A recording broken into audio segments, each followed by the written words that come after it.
So now I've pasted this paper up to a couple of inches from this edge.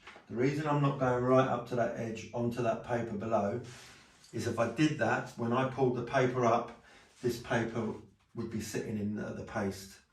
So the technique you use is the paper here, short of a couple of inches, then push it over so it's away from this edge, and then paste here. So if you run your roller along that edge with your paper moved over, look along it into the light, whatever way the light's coming from. You can look along and see if you've got any misses.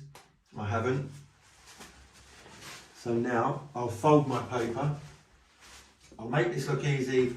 It isn't as easy, but you'll get used to it. With one hand here, lift it up, then drop it down and use this hand to position it as a guide. I'm just pushing the paper over so it's folded exactly. These edges meet. The reason I do that is because if I left an edge exposed by not folding it properly, this paste could dry out.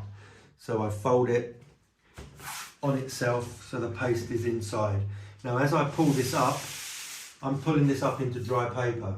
The paste is over on this edge. Because I moved that paper up, I'm not pulling this new sheet onto old paste.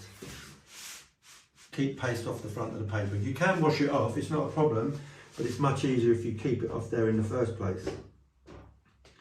So don't leave much paste on here. I've pasted most of the sheet. Just pull that back. I don't have to worry about moving it over this time because I'm going to lift it straight off the bench. And there we go. Just fold this end. So that's a little bit of an exaggeration, but always make your top fold bigger than your bottom one. So don't fold this halfway and this halfway, because sometimes you'll pick your paper up and think, what's the top and what's the bottom? It might be obvious because of the pattern, but I always know the bigger fold is the top, the smaller fold is the bottom. So when I pick it up, I'll always know to pick up from here